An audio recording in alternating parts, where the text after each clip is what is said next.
Would Greta Chapman please come forward to present the Library of the Year Award to Missoula? I'm going to read this. That one's on. This is going to be fun. I'll have to censor a few things, unfortunately. And I know that's a terrible way to open up in this place. But we'll leave those things for later times. I want you to know how tough it was just to even get in the room to be able to do this. As soon as I walked in, Judy Meadows said, "You're not in unless you work," which is pretty much the motto at the Missoula Public Library. The other thing is, I don't know if you've noticed that they have buttons that they have on, and they've used those buttons quite effectively in trying to bypass registration fees, trying to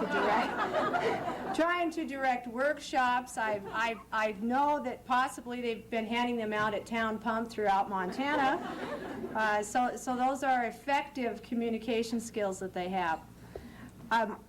It is with pride, pleasure, and jealousy that I get to introduce the recipient of the Montana Library of the Year. The library staff shares their expertise and their role models. They have staff exchanges, they provide consulting services, they've hosted MLA conferences, and they have professional associations. And please excuse me that I don't have the acronym sheet for you. I apologize for that. MLA Association, YRCA, MPLA, PNLA, WLN, ALA, and the list goes on. They're active community members. Information and customer service is an expected skill at the Missoula Public Library. They know when you're in the building. They really like to keep track of me when I'm in the building because left alone, some people know I can plot. So it's not actually a safe idea, but they do know you're there, and they graciously share their knowledge. From Vaughn's uncensored new joke of the week, intellectual freedom is abound there, to the War Games intercom of trying to find Dave. They also have a very effective staff communications arrangement happening. I've been known to stay in the elevator for some time. Now the elevator, mind you, is for only 2 floors. Okay, and the door opens and I'm still in there, and the door opens and I'm still closing back and forth. Their staff agenda and the minutes and many uncensored communications exist within the elevator at Missoula Public Library. But it's a format that builds a team, and the team is what makes up that staff.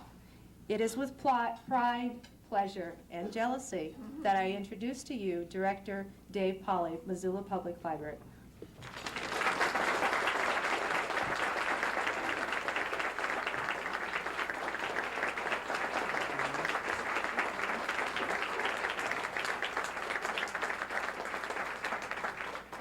Thank you, Greta. And I'm really proud to accept this award on behalf of the Missoula Public Library. Ever since I got the letter from Gay in April, I think the staff has decided I went a little weird. Actually, I think they knew that even before I got the letter, but this really confirmed it for them. But in spite of what you may have heard, it's not true that I have Library of the Year tattooed on my arm. But I have run around making sure that everybody's wearing their buttons all the time, and I've been real conscientious about that. Those of you who know me know that I don't believe in false modesty, so I just do have to say I think we really do deserve this award. Now, having said that, I will also say that when you honor us as Library of the Year, I think you're also honoring yourselves, because what we do, you also do. All of us work very hard, often under very difficult and frustrating conditions and circumstances. We give a high quality of service for very little money. We do a lot with a little. We care a lot, and it shows in everything that we do. I want to spend the balance of my brief time paying tribute to some of the people who made it possible for us to be Library of the Year. And I'll divide them into 2 groups, professional colleagues and then MPL staff. I would ask that as I introduce these folks that they just stand briefly and then sit down, and we can hold our applause until I'm all through with that. First of all, professional colleagues who've been helpful and supportive to me since I came to Montana and have made a great difference. At the top of the list is Greta Chapman, director of the Lincoln County Library in Libby. Where'd you go anyway? Okay. Then I also want to recognize Gloria Langstaff of the Bitterroot Public Library in Hamilton. There she is. Bonnie Williamson from the Haverhill County Library in Havre. There she is back there. Marilyn Trosper of the Polson City Library. All these people, some of whom are in our Library Federation and some are not, have been extra special professional colleagues to me, and I thank them. I also want to thank someone who couldn't be here today, and that's Bill Cochran, director of the Parmley Billings Library, who's also been a real special person in my life. You know, to me it's really gratifying to work in a profession where there's a lot of mutual support and nurturing, and nothing could be more true of a staff than that we nurture each other at Missoula Public Library. We help and we care for each other in more ways than I can possibly describe. And it's such an honor to be able to have a chance to publicly thank the people that I work with every day. My first job in a library was quite some time ago, actually, and my very first boss, who is now a sales rep for a major library automation company, who shall remain nameless, and actually under normal circumstances I think would have been here as one of the vendors, but couldn't make it. Anyway, his name is Mike Smith, and he lives out in Oregon, and he was the first supervisor I had in the library, and one thing he taught me by his role modeling was the importance of thanking people when they do a good job. And I think it's one thing that we as supervisors sometimes forget to do as often as we should. And so it's just wonderful to be able to be here and thank all these people.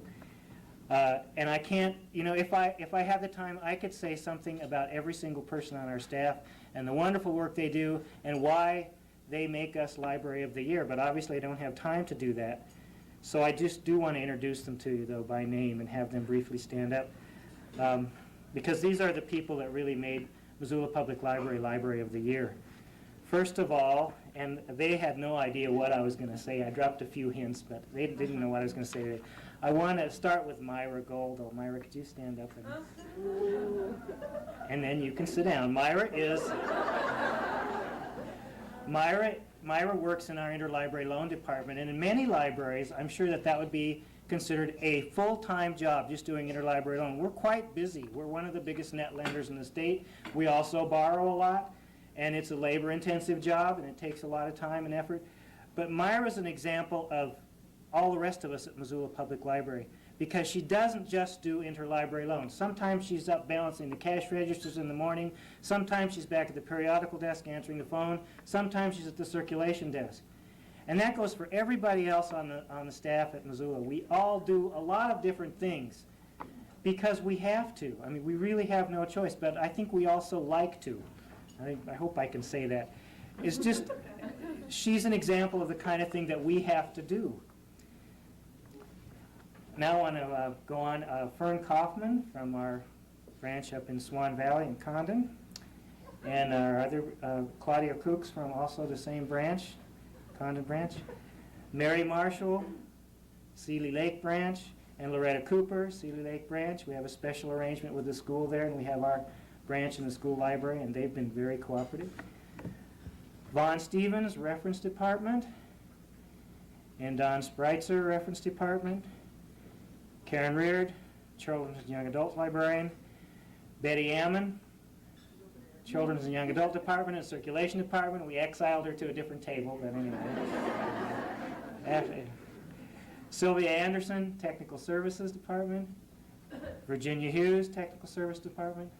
And Paulette Parpart, also Technical Services. Kimberly Gard, who's in the Circulation Department. And Christine Jorgensen, Circulation. Rita Smith, Circulation. Paula Torrey, who makes it possible for me to do my job. She's our administrative assistant. John Fletcher, are you here, John? There he is our representing our Missoula Public Library Board of Trustees. I'm saving a couple people here. Sally Bullers, who is our Assistant Director for Technical Services. And I want to recognize some people who weren't able to be here today. Sherry Shattuck from the Circulation Department, and Linda Crump, also from Circulation, and Henry Bartlett, our Maintenance Director.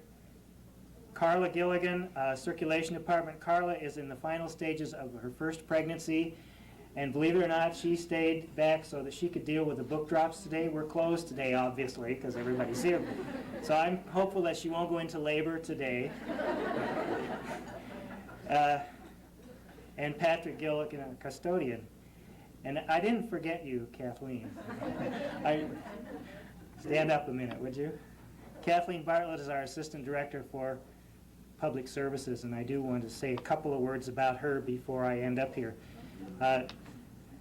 She, again, is the absolute epitome of what we do at Missoula Public Library. Somebody who does so many different things, wears so many different hats during the day.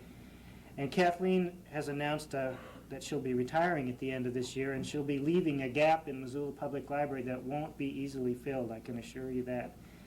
She's been active not only in our library, and she's held that library together through some good and bad times. She's also been active in Montana Library Association and Mountain Plains Library Association trustee division because she is on a library board. In addition to working in our library, she's on a board of her local library in Drummond. So I think more than any of us at Missoula Public Library, she's a demonstration of how we do our job and how well we do our job. And I'm really pleased to have this chance to recognize her. And again, I want to thank everybody who made this award possible. Thanks a lot. Sing something for us.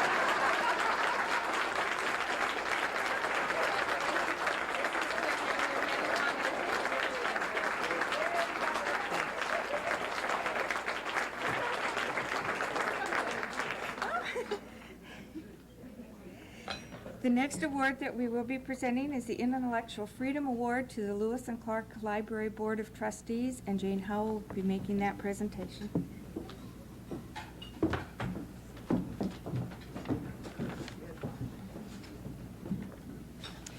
One of the most threatening aspects of library life nowadays is the recurring challenge of censorship. Preserving intellectual freedom and the people's right to read what they choose is of enormous importance to all of us in the library world. On behalf of the board of the Montana Library Association, I would like to award a special Intellectual Freedom Award to the Board of Trustees of the Lewis and Clark Library in Helena. They are Wendy Wheeler, Chair, Mary Sheehy Moe, Bernard Graney, Sue O'Connell, and Bob Cooper. During a very divisive challenge of a book in the Lewis and Clark Library collection, the board had the fortitude and the wisdom to make a tough decision when it was necessary. They showed courage in the face of great dissension and questioned their own convictions, but they were firm in their decision to support the library director, Debbie Schlesinger, and the library staff. The library community is proud of the Lewis and Clark Board of Trustees. And here to accept the award are Mary Sheehy Moe and Bob Cooper.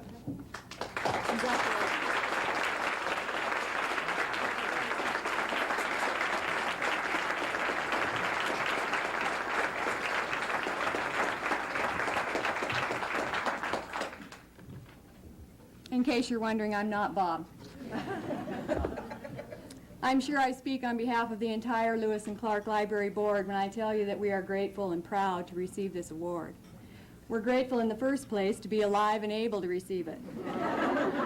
There were times last spring when we wondered if we would survive intact, if we would have any friends left, if we would have a library left. Some of us had to choose between having friends and having a library. And it's a great tribute to the work you do and the legacy of libraries in Montana that we all made the choice we did. Keeping the new joy of gay sex on the shelves of the Lewis and Clark Library was not an easy decision. I know that all of us agonized over it. And it's hard to think clearly when you are being accosted in print and in person by zealots of various persuasions. But I will always remember the great pride I felt as each trustee explained why she or he would not remove this book. I felt then and always will feel honored to sit at the same table with such rational, idealistic people. And I will always cherish the moments after the vote. I fully expected a terrible, vicious outcry. Instead, those who disagreed were politely silent. The rest filled the room with applause. People on both sides of the issue stayed after the meeting to speak thoughtfully and caringly with us. My faith in the people of Helena, in their respect for books, common sense, and fair play, was restored that night. I don't think it was an accident that they came to that kind of behavior. I think the behavior was modeled by our exceptionally fine library director and library staff, and I applaud you for that. The New Joy of Gay Sex has joined a pantheon of better books which have been challenged over the years. It is no Ulysses, let me assure you. But I began to think that Ulysses and Huck Finn and Madame Bovary and even King Stork and a lot of other banned books were crying out to me, "Whatsoever you do for the least of my brethren." Of course, it wasn't the books I was hearing at all. It was the Montana Library Association. It is I who should be lauding you for the strength that you gave to me and my fellows. Every time I was confused, I turned to an American Library Association document and the clouds cleared. Every time I needed someone to talk to, I talked to librarians and I found their input professional, unbiased, and very helpful. I wanted to find some appropriate way to thank all of you for what you have done for all of us. And as usual, I found the right words in the library. A library is a kind of Pandora's box. Hope is here, beauty is here, wisdom is here, but there are other stinging, buzzing things beside. Doubts which may not have been felt before, questions which may never before have been asked, old errors long recognized as such, and new errors which might conceivably be truths. There are windows into corridors of the soul which have not yet been entered, and glimpses into miraculous labyrinths of the body which have not been guessed at. There are shadows and shinings of emotions never sensed or seen. And all these whirling, humming things, moreover, even the best of them, even beauty, even wisdom, may be dangerous. And in this perilous place works the librarian.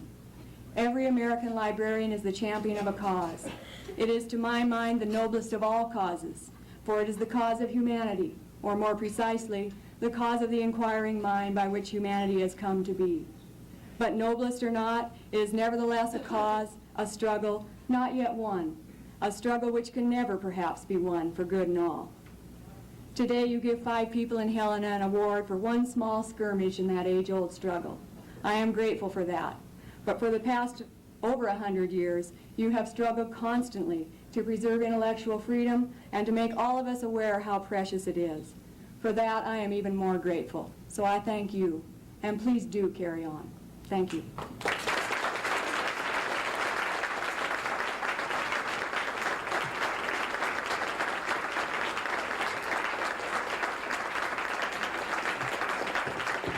Alex from Missoula would like to share the Treasure State Award with you.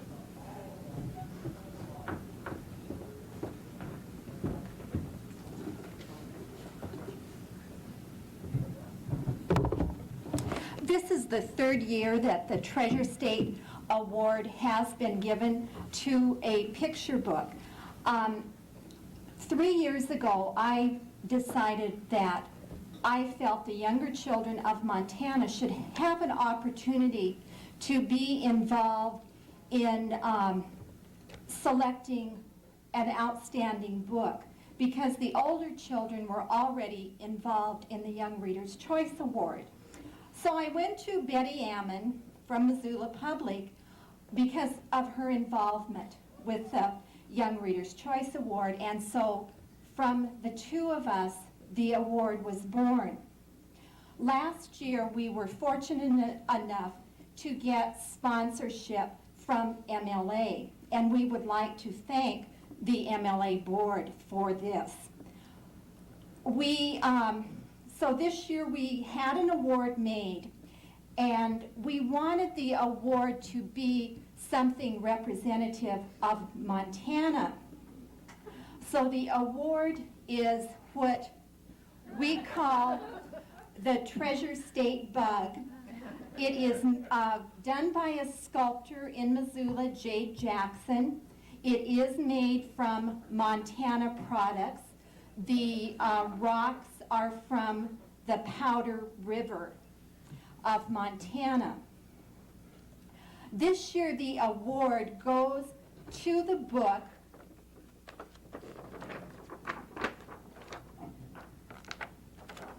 High Wire Henry by Mary Calhoun.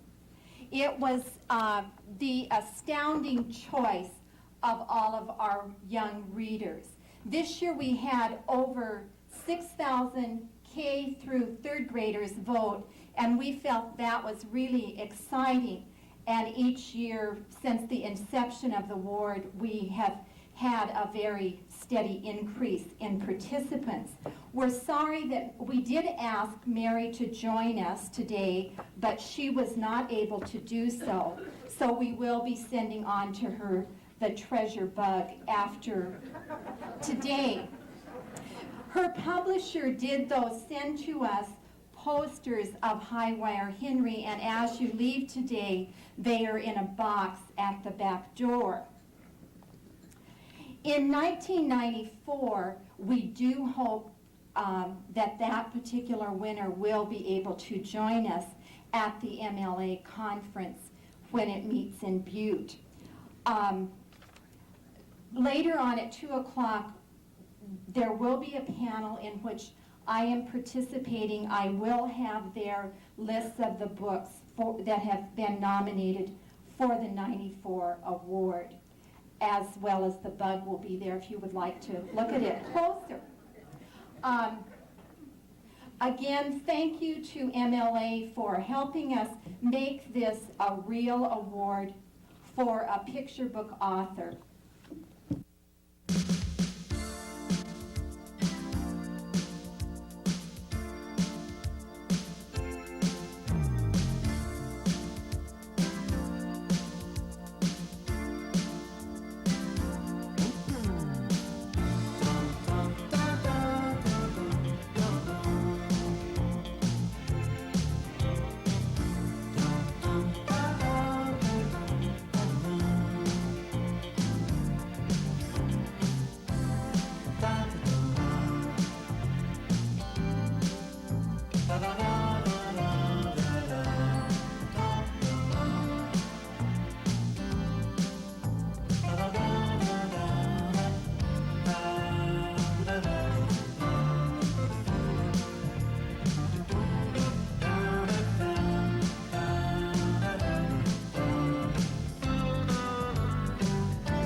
evening, and welcome to Undercover. This is the show that takes a look between the covers of books by Missoula and Western Montana area authors. My name's Dave Pauley. I'm the director of the Missoula Public Library and the host of this show, which is jointly produced by the Missoula Public Library and the Fact and Fiction Bookstore. Well, you know, we've been on the air long enough now that we're starting to have authors showing up for their second show, and it's really a wonderful thing to see people coming back and talking about new books that they've written. And our guest today is Dorothy Patent. Welcome, Dorothy. Nice to be here. This is your second appearance, and we're happy to have you back again, as I mentioned. And Dorothy is an author of some renown. I think she's probably one of the more well-known authors that we have living in the Missoula area. Has written many, many books for children, mostly nonfiction books for children, but also other kinds of books. Last time we interviewed you, it was about a gardening book that was for adults. But I just wonder if you can tell us how many books you've written, since I see, when I look in the library catalog, I see a huge list of books with your name as the author. So. Well, I guess it's close to 80 now. I've been doing this for a little over 20 years, and I don't know that they're 80 in print yet, but there are always several that are on the way. Mm-hmm. And so you and I were chatting before the show about some of the books that have been in development for a while, but what's the average time it takes you to complete a book? Well, that's really hard to say. When you contract with a publisher, usually the publisher gives you about a year to a year and a half to finish the book.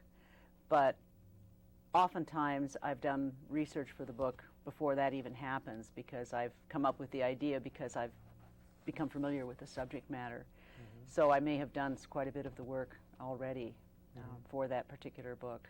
And then it takes another year after you finish the book before it actually is published, or longer sometimes than a year. Why is that? Well, there's a lot of things that go into publishing a book. Once it's written, you have to have, the editor has to read it and make editorial remarks about it, you know, ways of improving the manuscript and so forth, and then the author reviews those, and they go back, and then the book is set in type, and there's galley proofs to go through. The book has to be designed, where the photographs are going to go, and what kind of type is going to be used. Jacket has to be designed. All these things take a lot of time at the other end, and the author is not involved with those areas except to check things over once in a while along the way. But it just takes a long time to go from manuscript to book. Well, one of your newest books, which I just got through taking a look at it, if we can get a shot of that, is called Ospreys. And what a wonderful book with beautiful photographs of birds, ospreys in flight and nesting and other kinds of activities. And your collaborator, William Munoz, evidently has been with you quite a while, and you've worked together on a number of books, I guess. Yeah, we've been working together for 10 or 12 years, and he doesn't illustrate all of my books, but all the books that we do on, I do on topics that can be researched in Montana and sometimes in other areas. If it's a book about one kind of animal, he and I will usually collaborate. If it's an animal that, you know, is easy to either easy to photograph or that lives around here. Every once in a while I work with other photographers. For example, a book I have that just came out this fall called Looking at Penguins is illustrated by an Australian fellow who does research in Antarctica, because penguins are really hard birds to photograph. You can't just, you know, say, well, I'm going to go out and photograph, you know, get enough photographs for a book on penguins. You have to have somebody who's been working in the area for many years. Were some of these osprey photos taken locally? Most of them were. Most of them were. Yeah. Right, and Bill got the cooperation of the power company up in the valley. He lives in St. Ignatius, and some of these photos were taken from up high on one of those, you know, those gadgets that they send up really high where you can sit up at the top, and they work on the power lines, and they were having to remove some sticks on the osprey nest that were interfering with the power lines, and they took him up with them. Yeah. So he was able to get photos of eggs in the nest and things that you would not normally be able to do. Well, I wonder how the process works as far as developing or coming up with an idea for a book. Now, you're writing informational books aimed at a certain age group, but how do you decide, well, I'd like to do a book on ospreys or penguins or so many of the other things that you've done? Well, there are different ways it can happen. Sometimes, like looking at penguins was suggested by my editor at Holiday House. Normally, either I come up with the idea or Bill comes up with the idea, and a lot of times one story will evolve, one book will evolve from another. For example, we did a book on wolves called Gray Wolf, Red Wolf, and then I received a letter from a publisher who was interested in doing a series of books on animal behavior, comparing domesticated animals with wild animals, and wanted to know if I was interested in that. And immediately I thought, well, dogs and wolves. And so that was the origin of this book, Dogs, the Wolf Within, which is about dog behavior and how you can see a lot of, what wolves do in what dogs do. So that's a lot of times one book will evolve from another. I've done several books on different kinds of whales, for example, starting with the general book for older children, and then a general book for younger children, then a book on humpback whales, and a book on killer whales.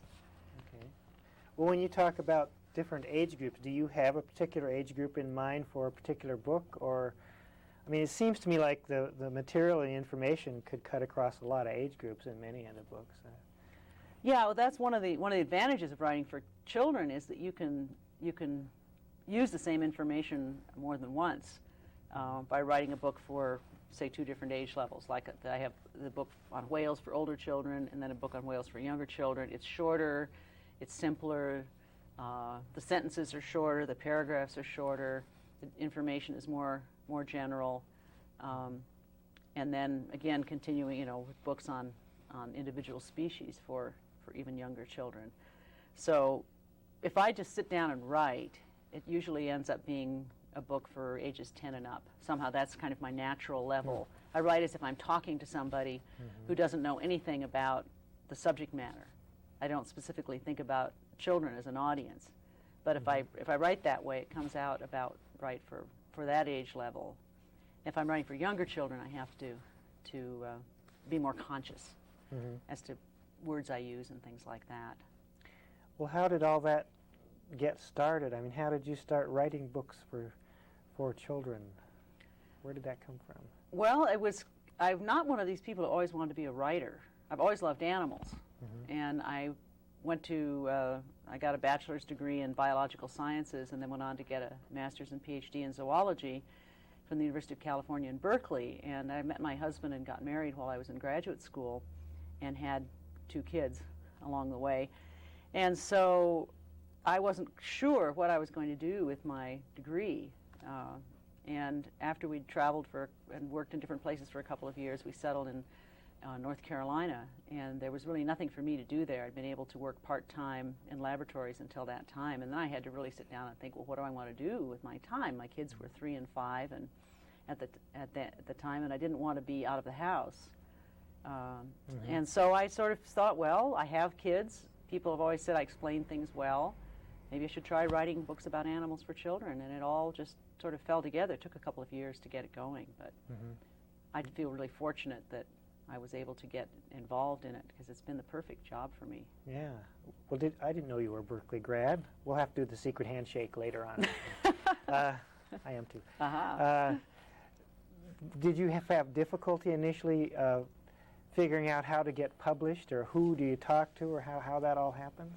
Well, I didn't stumble around as much as most people do. It's a really hard business to get into because an author is a person who works solo, and it's really hard to find out how to go about it and how to contact publishers. And there are a lot of, I think, misapprehensions out there about what an author does and how do you go about, writing a book and things like that. So what I did was to go to the library and pick out the kinds of books that were written for kids and brought them home and read them to my children and saw what kinds of publishers were doing these sorts of books. And at that time, there was a book called a life cycle book, which is a very sort of a rigidly structured thing where you started when the animal was born or hatched from an egg or whatever until it matured and found a mate or died or whatever would complete, a cycle. And then they were not very non-anthropomorphic books. And I thought, well, I can do this.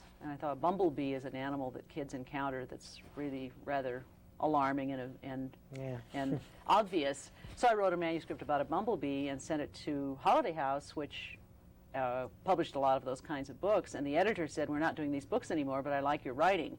And he apparently had another author who was a woman who, she had a master's degree and she was at home with kids, and it worked out really well with her to be an author. So he thought, well, maybe I found another person like that. And so I sent several ideas, and then they finally wrote me and asked me if I wanted to try doing a particular book. And if I did, if I sent them a sample chapter and outline, they liked it, they'd send me a contract. So I lucked out, really. Well, have you been working basically with the same publisher? Well, for about 10 years, I worked just with Holiday House, and I was doing 2 to 3 books a year. And then a number of things happened, and I was able to expand to work with other publishers, because you can't make a living on 2 to 3 books a year for children. They just don't sell that many copies. So I started writing for Clarion, which I've written lots of books for them, and I've been working with them ever since. And now I've published with about 10 different publishers altogether. But the ones I work with mostly are Holiday House and Clarion. Well, what about, since you brought that up, what about the market for, I mean, I would guess, I don't know for sure, that schools and public libraries are a big part of the market for informational books like this. Yeah, I don't know what the figures are now. A few years ago, it was 80% of the sales of these kinds of books are to libraries. However, there has been a big surge in children's bookstores around the country. There used to be maybe, I don't know, half a dozen in the whole country, and now I don't know how many there are, but they're over 100, and maybe 200, 300, I don't know. But it's a whole new field of publishing, and there's a lot more attempt to put bookstore appeal even into children's nonfiction now. And also there's, of course, a tremendous crisis in library funding. In California, they're closing school libraries. I know. And it's very sad, and so they certainly aren't buying books if they don't even have libraries anymore in schools. And so there has to be, I think the publishers are looking more to bookstores since libraries are having so much problems. Yeah. Well, we certainly find it important to have these kind of books available for kids. But one thing I've noticed is that you've done some things that aren't really mainstream topics. Now, there are lots of books on penguins, but you've done a book on cattle, for example, and that might be the only one we have in our library written for kids of this particular age on this subject. And you've also done a book, I know you did a book not too long ago on hunting. A Family Goes Hunting, I think was the title. And that's not the kind of a thing that is easy for us to find, so we're always happy to see something a little bit out of the norm. But how did you come to those particular topics, for example? Well, the cattle book was is part of the series that Carol Rhoda is putting out on their 4 books to start with. It's called Understanding Animals, and it was actually the concept an editor at Carol Rhoda developed the concept because she feels that kids need to respect animals, and by understanding them and how they behave and how their behavior relates to their wild relatives, that kids will have more respect for animals. So the first 4 books are dogs, cattle, and horses, which I have written. The horse book will be out soon, and then one on cats by another author.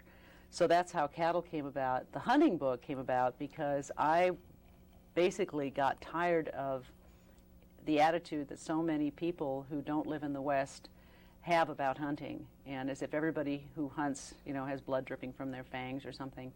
And I know so many people in this area are hunters. I don't hunt myself. If life depended on it, I could. Otherwise, I don't find it something I want to do. But I understand why people do enjoy hunting, and I know it can be a really healthy family activity. So I just finally decided that somebody needed to write something about that for kids, and the editor at Clarion was brave enough, and it took courage, because it is a controversial subject. It took courage for them to agree to publish it. Well, would I be correct in assuming that you're so well respected in this field that would have an influence on a publisher, that if someone else had submitted a similar book that was unknown, it might not have ever seen print? Probably, yeah. I think so. And another thing it helped, too, is that the editor had just been to a conference in Pennsylvania, and one of the teacher or librarian came up to her and said, are you ever going to publish anything on hunting? An opening day, you know, none of the boys are in school. They all go hunting with their dads, and there's just nothing available for them. And it was right at the time when we had proposed this book. So she knew that there was a market for it and a need for it. But publishers don't like to get involved in controversy. I think especially children's book publishers, although it's gotten a lot better. There are topics that are discussed in books now that never were before. Yes. But I was lucky. We thought the reviewers might go bananas, you know, over this book, because most of them are centered in Manhattan and really don't know anything about the field. But there was only one review that we saw that was somewhat out of line. Most of them said this is a good book, and it talks about hunter safety, and you know, which is important, and shows hunting as a healthy family activity, which it does. So I was really delighted to see that the reviewers were able to set their own prejudices aside. In some cases, you could tell that she wasn't really comfortable with the book, but felt that, you know, an honest assessment was necessary. Yeah. Well, that's really wonderful. I wonder if you want to make mention of the fact that since we've talked about how they're marketed, a number of your books have just been issued in paperback.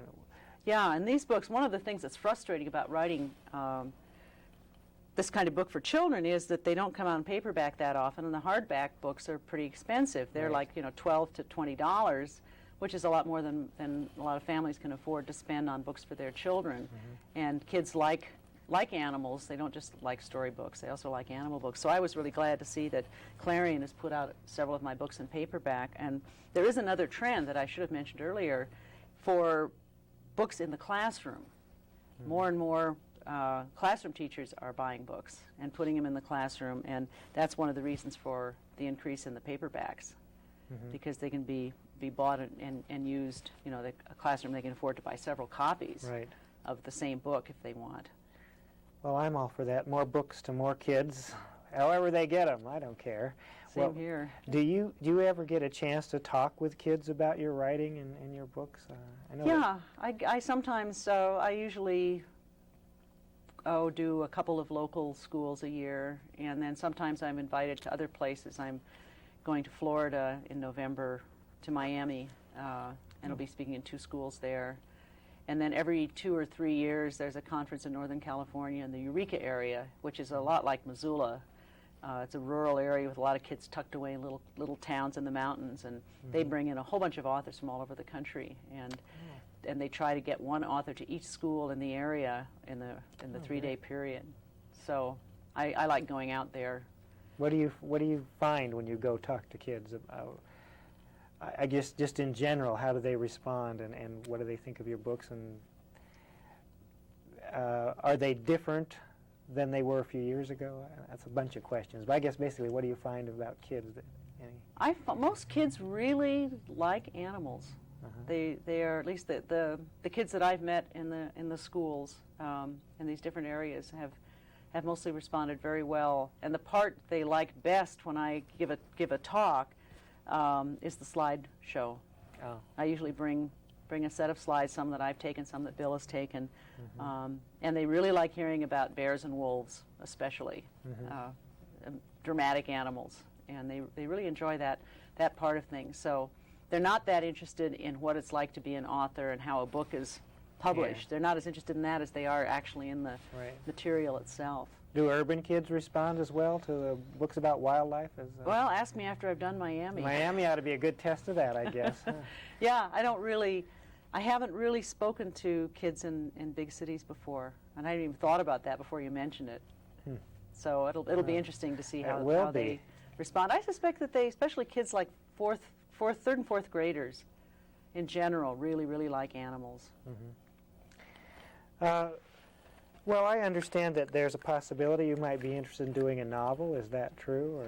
Well, I actually have a manuscript with an editor now for a fiction story. It's a wolf story, and something I've been working on in sort of my spare time with that consists of for the last year and a half, and I have no idea what she thinks of it, but several friends have read it. I belong to a local group of writers. We help each other out by critiquing things, and I don't bring my nonfiction to them, but I do bring my fiction because it doesn't come as naturally to me. And I also have a picture book I've been working on that I'm going to be sending to an editor. So I think it's fun to try different kinds of writing. But to date, everything I've published has been nonfiction. I'm hoping that will change in the next couple of years. And it seems natural to, if you're going to be in fiction, to write an animal story, I would guess. Well, that's what comes to my mind.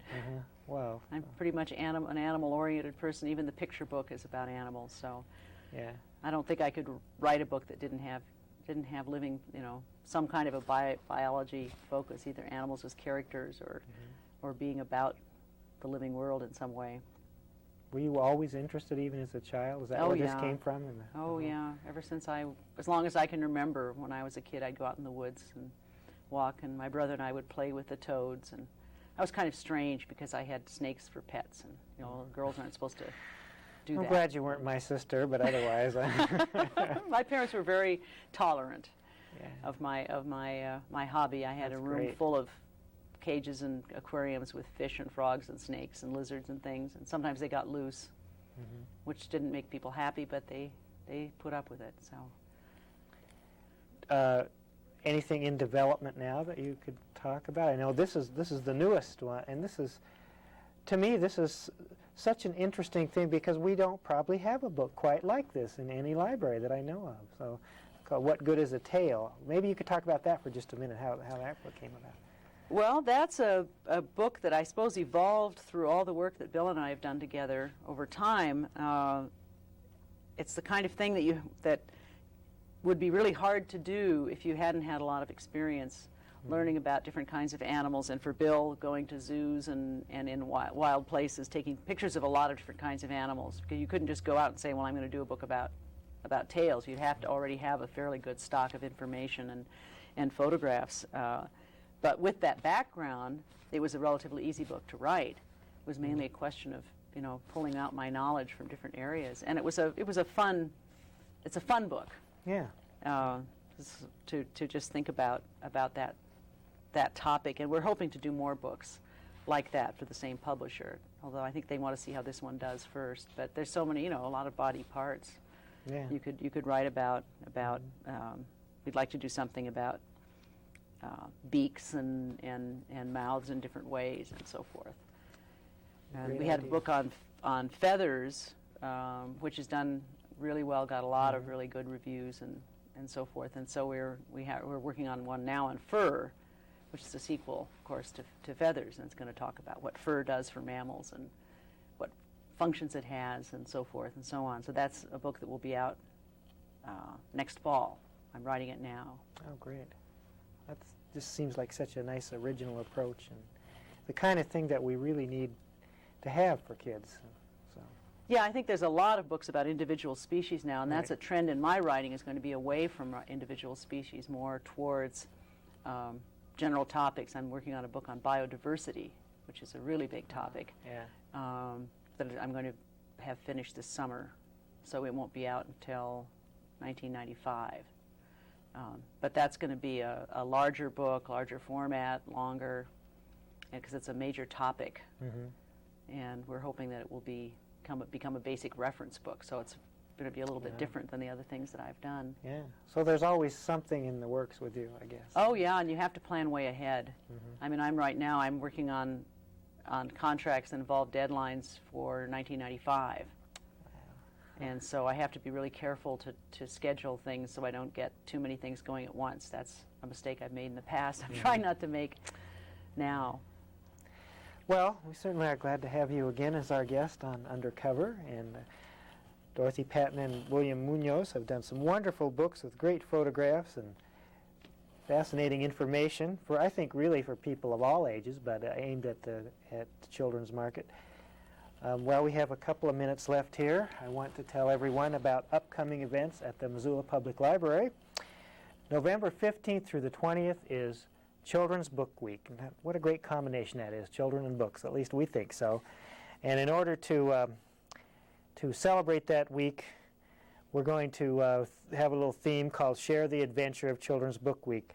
First of all, on Monday, November 15th, we're going to have children's author Ben Mickelson That's at 7 o'clock at the library. November 15th is a Monday. Wednesday, November 17th, we have a special program called Santa Calls. That'll be at 7 p.m. on Wednesday, 17th of November. Fact and Fiction bookstore owner Barbara Thoreau, who's one of the co-producers of this show, and our children's librarian Betty Ammon are going to provide information for parents about great books that make great gifts for kids. What a wonderful gift that is, too, around Christmas to give a child a book. Then on Saturday, November 20th, the library program for kids will center on books and dramatics. 3 age groups of children. We've got preschoolers through grade 1, grades 2 through 4, and 5th through middle school. And those kids will be planning, rehearsing, and performing short dramatic skits based on books. And children must be registered to participate in this. That's Saturday, November 20th, and so you need to call us at 721-2665 and ask for Karen or Betty if you want to get more information, if you'd like your child to be involved in some creative dramatics down at the library. Again, all those events take place November 15th through the 20th, which is National Children's Book Week, something that's celebrated all around the country, and especially by libraries and bookstores.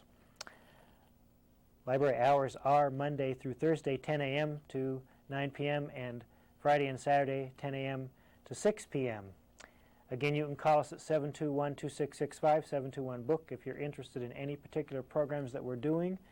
We also have an adult book discussion group which meets once a month on Thursdays at 7 o'clock, and we're interested in recruiting a few new people to be involved in that. That's a lot of fun, and we do a diverse selection of materials. We've done everything from Tennessee Williams plays to contemporary novels to classics. So, and we're looking for more people to be involved in that. And then finally, I'd like to mention that 1994 is a real special year for us at the Missoula Public Library, because that will be the year that we celebrate 100 years of library service in Missoula. And we're planning some special events. We want to focus on how libraries have changed and yet how they've remained the same and a central part of the cultural and intellectual life of this community in particular, but all communities across the country. So we'll be doing a number of things during 1994 to highlight our special centennial year. And one of the things we're going to be looking at is a fundraising drive. We don't often go to the community and ask for money in addition to our regular small levy that supports library service, but occasionally we do. And during 1994 we will be doing that because books and everything we buy have gotten a lot more expensive, and we are desperately trying to keep up with the demand for all kinds of material and all kinds of information that people need to get by in today's world. So you can expect to see the library asking you for a little bit of additional funding. Not a lot, but a little bit. And I think it's important to remember that you pay about $8 a year, citizens of Missoula County, for library service. You couldn't even buy a book for $8 nowadays, so keep that in mind. Again, thank you, Dorothy, for being our guest on Undercover. Enjoyed it.